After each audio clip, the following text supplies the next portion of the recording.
Dumako ho tayo dito, mga bossing, 'no? Dumako ho tayo dito sa Buenas ni Bato de la Rosa. Bakit ko ho nasabi 'yan, mga boss, 'no? Eto papakita ko ho sa inyo. Ayan, si Tobats, mga bossing, 'no? Buenas si Tobats, oh. Sabi dito, mga kababayan, Senator Bato handang magtago. Ay naku, tanungin ko ho ulit kayo, 'pag dumating po yung panahon na andiyan na po ang ICC at handa ng kunin si Bato de la Rosa, meron na pong warrant of arrest, mga kababayan. Ano sa tingin ninyo ang gagawing hakbang ni Bato de la Rosa? Paikliin na lang ho natin, 'wag na nating masyadong damihan yung choices. I-type niyo na lang sa comment section. A, magtatago kagaya nung sinasabi diyan. B, manlalaban, 'no?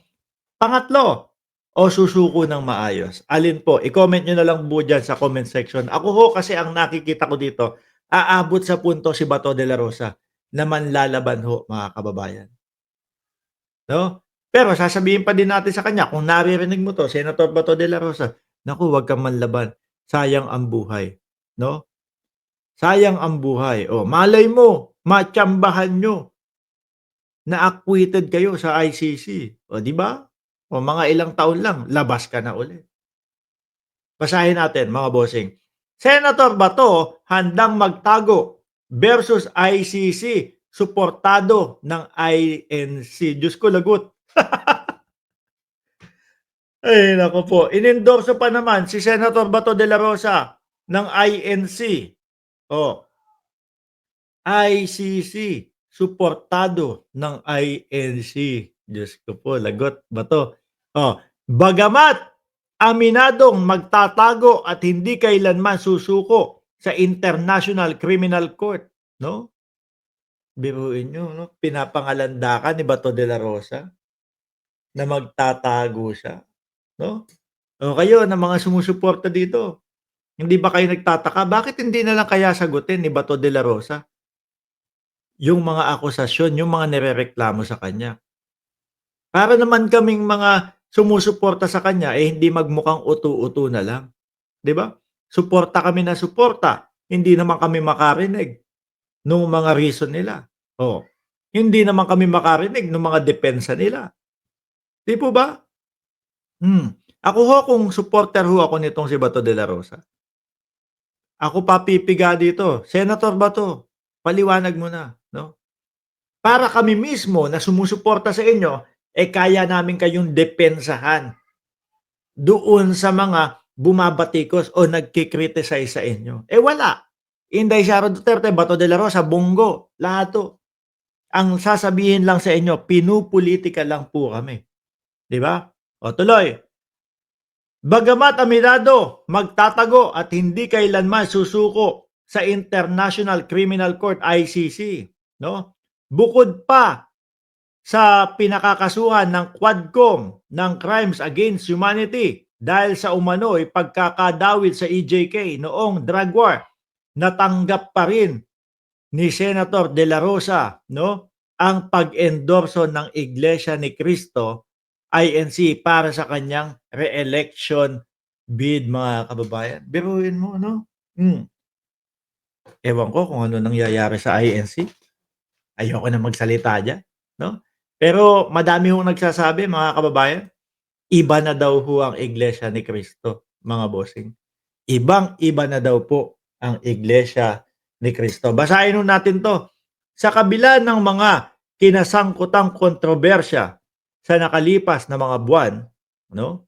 Eh, kapagka ikaw religious group ka tapos nakikita mo mga ganyan, yung kinasasangkutan nila Bato de la Rosa, tapos, merong mga ipinapasagot sa kanya, oh, patungkol dun sa mga patayan-patayan. 'Pag ikaw hindi makasagot, eh, ay sorry, hindi puwede sa aming mga religious group yang mga ganyan. Kailangan haharap ka at ipapaliwanag mo ang sarili mo para ma-endorso ka namin. Eh, kaso ho, baka naka-focus po yung INC, mga kababayan, doon sa mga senador, 'no, na tutulong kay Inday Sara Duterte para 'wag ma-impeach ho, mga kababayan. Hmm. Pero tingin ko ho, mga boss Chipamo, sir, yung inendorso ng Iglesia ni Cristo, tingin ko hindi din ho susundin nung iba yan, eh, 'no? Nung mga miyembro nila na alam po at bukas ang isip sa usaping pulitikal na itong grupo ni Bato de la Rosa, Inday Sara Duterte ay hindi po nagpapaliwanag sa mamamayang Pilipino, 'no? Eh, bakit ko kayo iboboto? Kahit ba sinabi nung nakatataas sa amin, eh. Eh, kung ako mismo naiintindihan ko, hinihingi ang sagot niyo ng mamamayang Pilipino, hindi kayo sumasagot, eh, bakit ko kayo iboboto? 'Di ho ba, mga kababayan? Oh, sa kabila ng mga kinasangkutang kontrobersiya, 'no, sa nakalipas na mga buwan, partikular ang laban bawi, 'no, na pahayag kung susuko siya o hindi, 'no, sakaling siya na ang susunod na aarestuhin. Oh, mismong si Inday Sara Duterte ang nagsabi niyan. Ng ICC, natanggap pa rin ni Senator Bato de la Rosa ang pag-endorso ng Iglesia ni Cristo ngayong Biyernes, Mayo 9. Oh, pustahan tayo diyan sa comment section pero hindi ko nababasahin. Madaming magsasabi diyan, "Ako po Iglesia ni Cristo, pero hindi ko po susundin yung pag-endorso kay Bato de la Rosa. Gusto ko pong malites ng maayos si Inday Sara Duterte."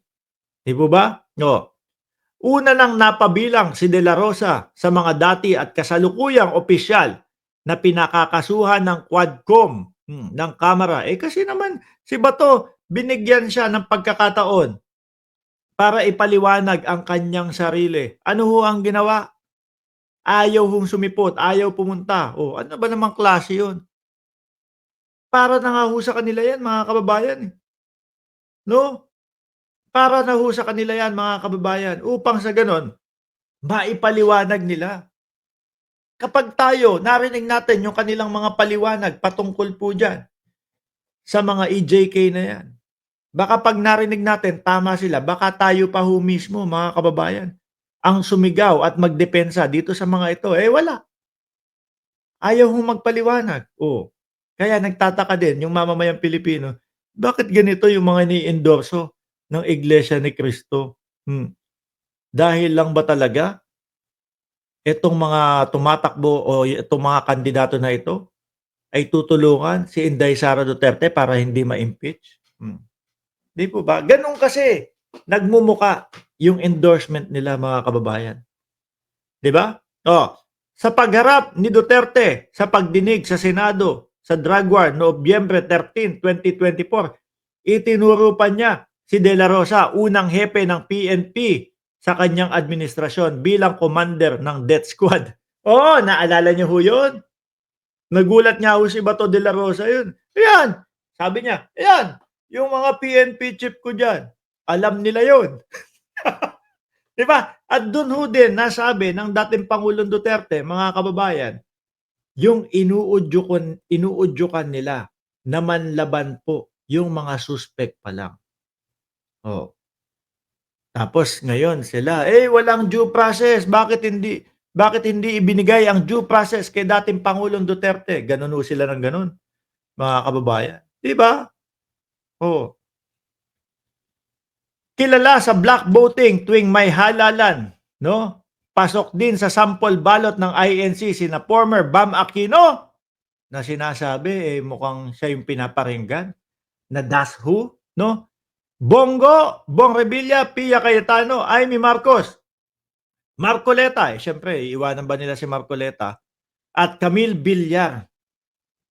'Pag etong mga ito hindi nagsipasok po, mga kababayan, isa lang po ang ibig sabihin, yung black voting ng Iglesia ni Cristo ay hindi na pinakikinggan nung mga miyembro. Lalo na yung Rodante Marcoleta. 'Pag yan ho hindi nanalo, mga kababayan, panigurado ako, ang ibig sabihin ho nun, ano po, hindi na pinapakinggan yung black voting o hindi na sinusunod yung utos sa kanila. May kanya-kanya na po silang desisyon kung sino yung iboboto nila.